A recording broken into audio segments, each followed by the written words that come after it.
시편. 구약의 다른 책들은 인간을 향한 하나님의 말씀이지만 시편은 하나님을 향한 인간의 목소리라고 알려져 있습니다. 그러나 시편의 중심에는 여전히 하나님이 계십니다. 그러기에 시편 전체의 장르가 시이면서 악보 없는 찬송가라고 하기도 하고 기도라고도 불리며 유대교와 기독교의 예배와 찬양의 독보적인 책으로 자리 잡아 왔습니다. 시편은 히브리어로 테일링이고 찬송이라는 뜻이며 헬라어로는 현악기의 반주에 맞추어 노래하는 것이라는 뜻의 푸살모이 즉 찬미가라고 하여 오늘날 시편의 영어 이름 에프슬렘,위 기원이 되었습니다. 우리 성경은 시모음집이라는 뜻으로 시편이라 지었습니다. 시편은 절반가량을 다윗이 차지하고 있었대로 다윗의 시편이라고 불립니다. 그러나 시편이 다윗에 위해 쓰여진 것만은 아닙니다. 다윗의 시 73개, 모세의 시 1개, 90편, 솔로몬의 시 2개, 72편, 127편, 고라의 자손들의 시 10개, 42.44에서 49, 84에서 85.87편, 아삽의 시 12개, 50.73에서 83편, 헤만의 시 1개, 88편, 에단의 시 1개로 89편. 모세의 시부터 포로 기간을 배경으로 하는 시까지 1000년 이상 오랜 세월을 거쳐 쓰여진 시들을 다양하게 수록하고 있습니다. 50개의 시는 저자에 대한 언급이 없어 고아 시편들로 불리기도 합니다. 시편은 크게 5권으로 나뉘는데 1권은 1에서 41편, 2권은 42에서 72편, 3권은 73에서 89편, 4권은 90에서 106편, 5권은 107에서 150편에 해당합니다. 이것은 토라가 창세기부터 신명기까지 5부분으로 되어 있는 것을 반영한 것이며 시편도 토라와 같은 권위를 주기 위한 것입니다. 각 권이 마지막 시편은 각 권 전체의 내용을 대표하면서 다음 권으로 이어주는 봉합시편 역할을 합니다. 시편 1에서 2편은 표제어 없이 시편 전체의 서론 역할을 합니다. 마지막 5권에는 소위 말하는 순례의 시와 할렐루야 시가 있습니다.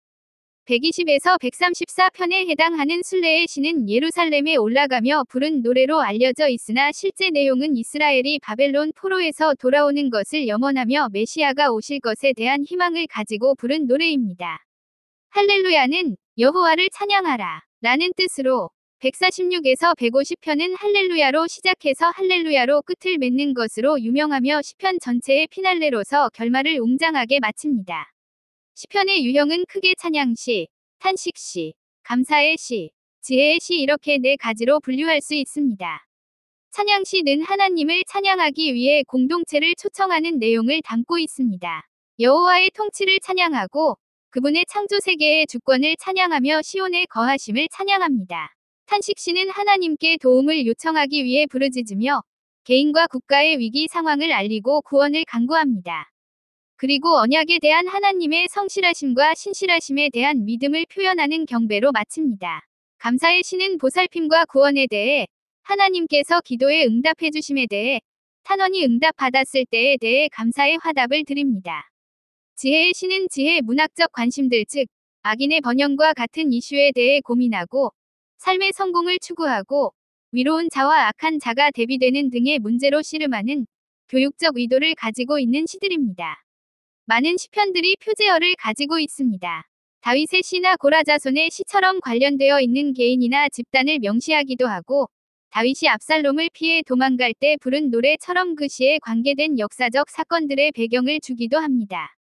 때론 시의 양식으로 지휘자를 따라 현악기에 맞춰 부른 노래처럼 음악반주에 대한 지침도 나옵니다.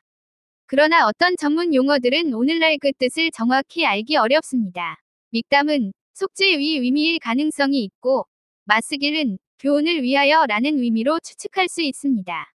또한 시 중간중간에 나오는 셀라라는 단어는 시편에서 71번이나 사용되는데 그 의미에 대해 아직까지도 논란이 많습니다.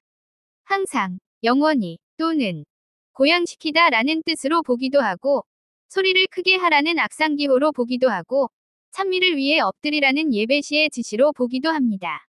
하지만 주로 음악에서의 일시멈춤이라는 의미로 보고 막간을 이용하여 현악기를 간주하거나 묵상을 위한 멈춤의 시간으로 보는 것이 지배적인 의견입니다. 시편에는 구약의 모든 신학적 생각들이 집결되어 있다고 해도 과언이 아닙니다. 특히 메시아가 오셔서 통치하실 것이라는 기대로 가득 차 있는 책이기도 합니다. 그러기에 메시아의 오심에 대한 그림자라고 할 수 있는 다윗이 부각되어 있는 것입니다. 시편은 장례식에서도 어울리고 결혼식에서도 어울리며 슬플 때, 기쁠 때, 억울할 때, 감사할 때, 도움이 필요할 때, 두려울 때 등 상황에 관계없이 우리의 기도와 찬양과 예배에 항상 위로와 힘을 주는 책으로 영원히 남을 것입니다. 구약을 어디서부터 읽어야 할지 모르는 분은 시편부터 시작하시기를 권합니다. 구독과 좋아요는 영상 제작에 큰 도움이 됩니다.